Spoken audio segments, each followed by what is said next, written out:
And we do have with us, and we're very happy to hear Drew Sullivan, who is the editor of the Organized Crime and Corruption Reporting Project, which has broken this story. Hromadske is also the part of it. Drew, thanks a lot and our congratulations. Everybody is really willing to read more and more details. We have this incredible list of the political leaders, but really explain it all. We understand it's very big. So what are the major takes?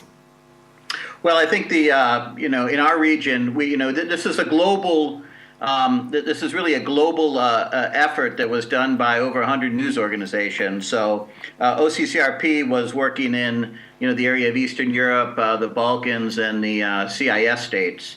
So the big things we're focusing on tonight is looking at Petro Poroshenko and offshores that he set up to move his confectionery business offshore, avoid Ukrainian taxes, and basically put it in a place where it was safe. And then we're also looking at what's going on in Russia, and we're specifically looking at a very interesting guy named Sergei Roldugin, who's an old friend of Putin, who had a number of offshores, which moved massive amounts of money between a number of offshore companies, and large Russian oligarchs and businesses paid into these companies, often without making much business sense. Large amounts of money went into his offshore accounts and then went to build palaces for Putin, invest in strategic Russian businesses. And so I think what we're seeing is how common these offshores are and how they're used by the highest levels of our governments. And Drew, could you give us some background on, how the leak first happened? Did you get all of the data the law firm had to offer? And what did you do once you got the information? What were the steps in reporting? Sure. The data that we could see went from 1977 all the way to the end of last year, 11.5 million documents. And we became aware of this project when we were invited by ICIJ to participate. They invited us to be kind of their agent to work on the projects in our part of the world. So we don't know where it came from. We don't know anything about the data itself, its origin or anything. All we know that it came from an anonymous source. And it was pretty much a full download of most of what was in one of the largest offshore registration agents in the world, and one that was clearly used by 11 presidents, 29 members of the Forbes, richest people of the world, and celebrities, politicians, organized crime figures, and it's going to come out over. This is just a small sample. Every day this week, and probably for months to come, you'll be getting information from this database and from these stories. And Drew, we really understand that in each country people care about their president, and what is interesting, you have even the people like the president of Iceland, the countries you wouldn't imagine to be in the list. But really, besides Poroshenko and besides Putin, what are the other biggest stories in the region? Well, to be honest, I've been so busy with our stories, I haven't been paying too much attention to other people's stories. But I think in every single country, there's 35 stories that are being published in Romania. There's a number in Hungary. I think you'll find businessmen and politicians, members of parliament, high-ranking government officials in Russia.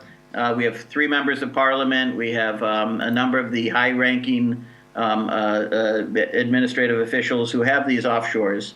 And even though there are laws that say you can't as a member of parliament. So there's stories about, how assistance goes to various countries like Syria, so there's just a huge number.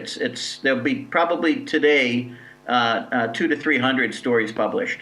And how has the official confirmation process gone? We saw a public statement last week from Putin's spokesman. We saw some public reaction from Poroshenko's people.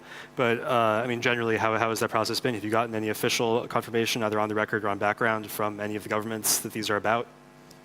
Well, it's been very painful, as usual, in dealing with governments and getting information out of them. Most of this information, because this is very specific information and it deals with emails that were sent by lawyers and by agents for these people, it's very difficult to deny this information.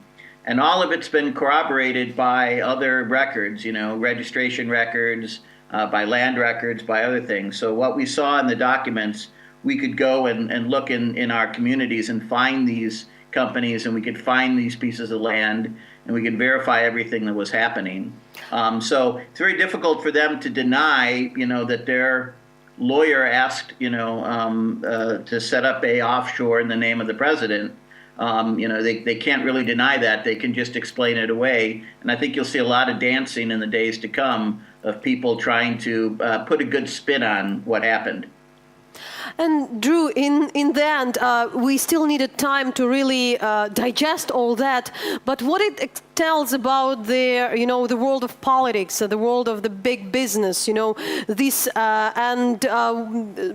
what is the diagnosis, more or less, you would say, after what we've heard and we've just having looked at many of these records and have edited 30 stories on this, it's ugly. It's really, really ugly. What you see is a large number of people who are going in and evading taxes. There's literally hundreds and hundreds of cases of politicians or businessmen who are wiring monies back and forth between 2 offshore accounts, or 3 offshore accounts. So when you try to find them all, sometimes it's their own, or sometimes it's in another country and you can't track it. This is a huge, dirty world. Where people are not playing fair with the money, and there's a lot of tax evasion, money laundering, and bribery, and this is just one out of thousands and thousands of registration agents. So if what happened in these data is happening just with one registration agent, it's almost scary to see how much our leaders and our businessmen are flaunting offshore companies. They literally are taking a huge part of our economy and depriving us of taxes. In Ukraine, I think it's $10 billion or $11 billion that have been lost in government taxes because of these offshores. And there's no reason to use them except to hide and to steal and to cheat. Okay, Drew, thanks a lot. And I encourage everybody to follow the hashtag Panama Papers and all the reports. Do go to the OCCRP project webpage and to dig into all that thing.